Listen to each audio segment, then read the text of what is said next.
Afternoon, guys and gals. Just another story today. Uh, in the 1990s, this was the mid-90s, and I mentioned this story before. It's about a case of mistaken identity, where I was mistaken for somebody else. So yeah, let's get on with the story. So back in the mid-90s, I was getting arrested a lot and imprisoned a lot, and I was arrested this time for burglary, sadly, and I was taken to Sutton Police Station. And when I was in the police station, as I think I've mentioned before, when you go in there and you're going to be charged, and what they have like in the charge room where the duty sergeant sits is like a whiteboard, a big square board, and they put your name on it when you come in and the time when you come into the police station, and also they put the offence that you're in there for, and this is how they monitor you, sort of thing, like I say, there was CCTV back then, but not as much as there is now, obviously. So yeah, it was more, everything was done, not so much on computers, although they did have computers. So like I say, I was in there and charged with burglary, and I see my name up on the board, and the charge was burglary, and it said Sutton Magistrates Court, which is, I wasn't getting bail, so I was going to Sutton Magistrates the next day, which would have been in the morning. And also, I did notice some other person was in there, and I didn't recognise the name, but I looked at the offence and it said they was in there for buggery. Yeah, rape and buggery, I think it was. So yeah, looking at that, I thought, who the fuck is that? I see the name, and obviously I can't mention that name, it was a person, I'd never heard of them. But I was late to find out, through the newspaper article, but they did live in Sutton, at the bottom of Sutton, in one of the tower blocks there, down by Sutton bus garage. They used to live there in the flats. So basically what happened was, I went to court the next morning and got remanded in custody, till the next court date, whenever that was. And I went on the sweatbox to Highdown prison,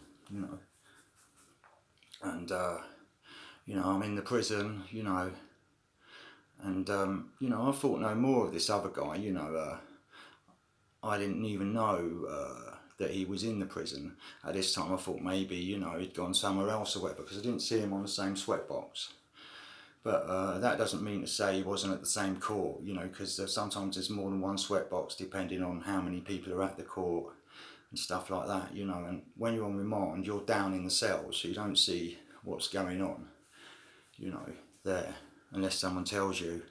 So yeah, so I've been remanded to Highdown, and what it was, because I had a bad drug habit, that's why I was doing that sort of offence, to get money, for this really bad heroin and crack habit that I had.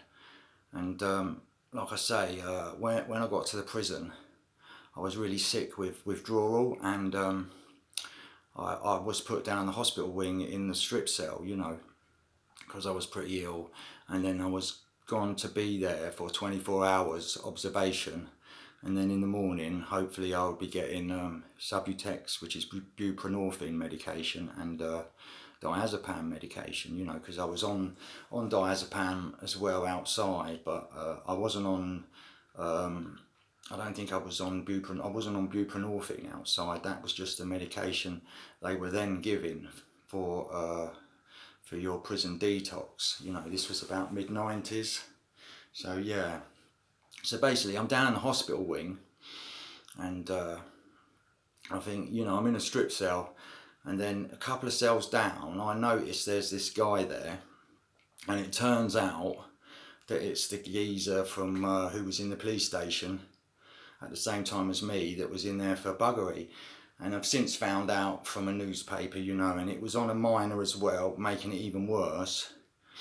And I was saying things to him like, I can't get to you and that, and you know, you're going to get it, mate, you know.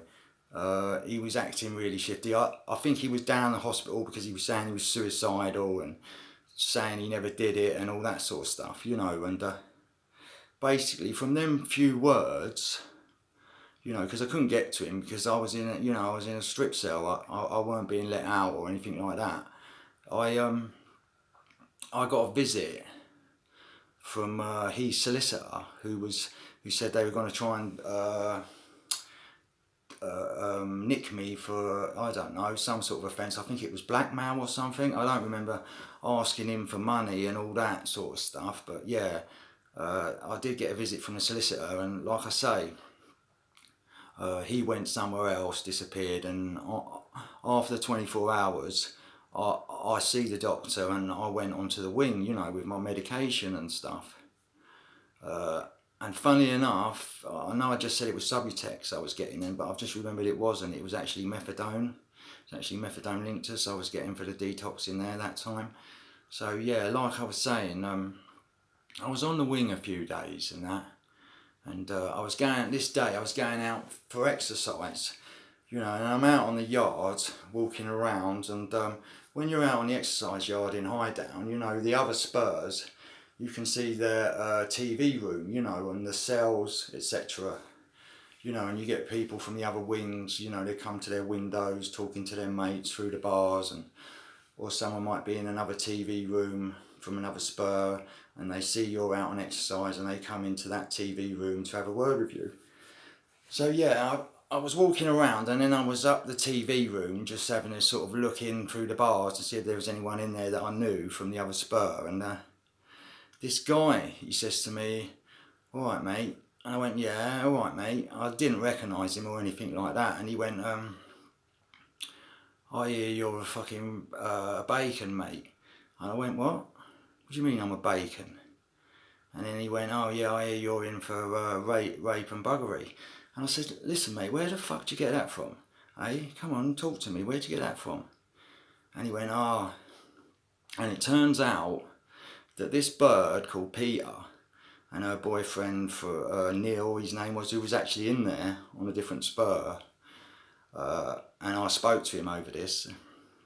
The girlfriend was an alcoholic and she was always shouting her mouth off and all that. Apparently, the day I was in the police station and that other guy was there, she'd been in there drunk and seen the names on the board, and then instead of reading it properly, she'd seen my name and then decided to go around saying to people that I was in there for this buggery, when actually I was in there for burglary, you know. So yeah, this is what happens, you know, when people don't check the facts out. You know, they could end up getting you killed and that, you know, just like trolls really. They speak before they think. So yeah, I was saying, yeah, well, where'd you get this from? And he said, yeah, it's this rumour started by this Neil geezer, you know, this geezer. They're both from Red Hill.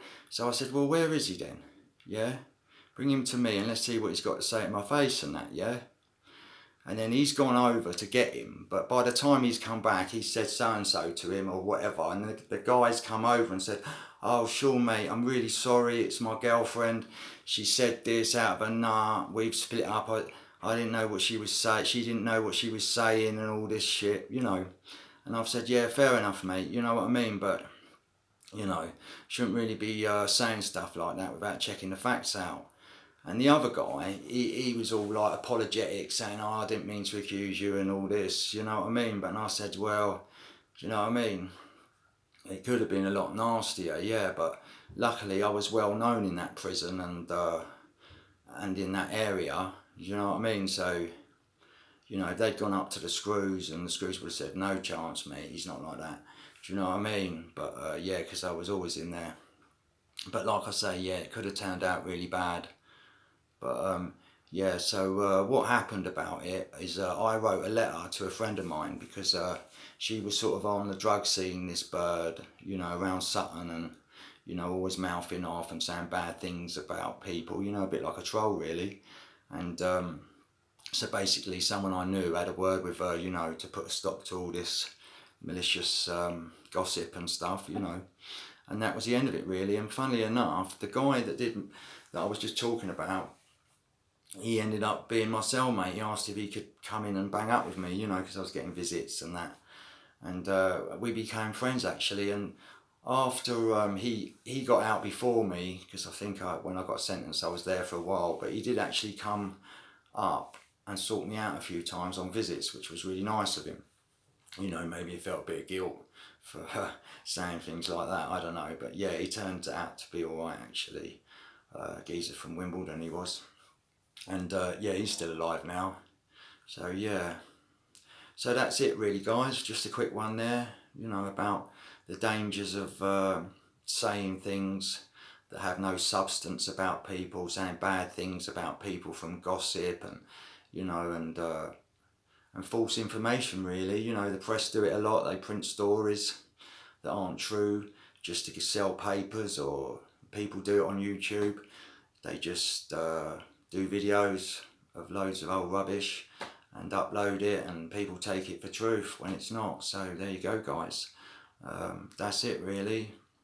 Just a quick one there, and I'll speak to you all soon, guys. Thanks a lot.